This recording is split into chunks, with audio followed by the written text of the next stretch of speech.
Hi, my name's Eric Tubbs and I'm here today to talk about this 2013 Shelby Mustang, and we're fortunate today to have a gentleman by the name of Jeff Hamblin, who happened to be one of the two people that built the engine in this car.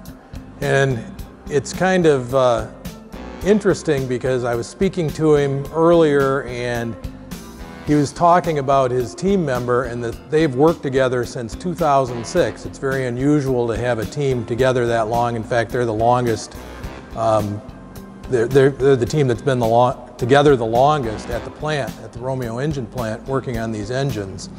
And he's talking about the relationship he has because they worked together for so long.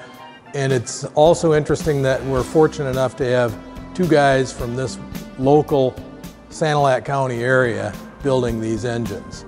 So what I'd like to do is have Jeff talk a little bit about what it's like to build these engines and what the process is. So with no further ado, let's hear from Jeff. Hello, my name is Jeff Hamblin and I work at Romeo Engine. It's a Ford engine plant, and that's the home of the GT500 engine we build, and this is a 2013. And when this was built, when these engines were built, it was 660 horsepower off the showroom floor. It was an incredible thing to be a part of. These engines are hand built by a two-person team, I should say. And my partner Gary and I build about 4 a day on a 9-hour day, and takes a couple hours. Takes a couple hours per engine to build, and the department maybe makes about 30-ish a day. So you know, they're definitely a limited edition vehicle. It's a joy to build these engines every day. It's real neat to be part of something like this where you build this kind of horsepower. We start with the block and the crank, and then we put the bearings in and put the crank and the block together. They mate together, and then we put the pistons in, and then we continue on to put the heads on. And then there's a lot of details, of course, in between that we're putting on too.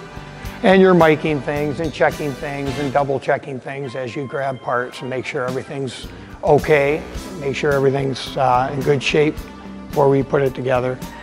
And your carrier moves, you have like a carrier, and it moves from station to station, and that's where, you know, your parts and your tools are for doing that particular job.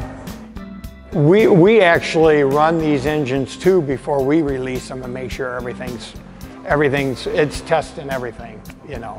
We're testing, you know, from the fuel rail to the compression to everything, you know. And then when it goes to B&A and they put it in a car, they actually they put it on like a dyno of some type, and they run them for a little bit, and they're also checking them and making sure everything they put on and everything we did, and it's all double check and making sure everything's fine before they go out.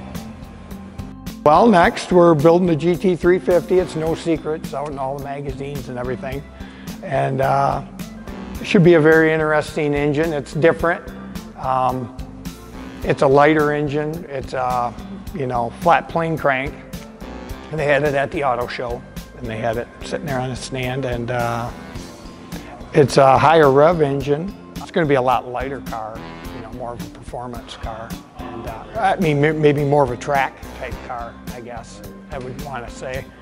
And the handling, of course, now you got independent rear suspension, so it'll be I think it's going to be a really great handling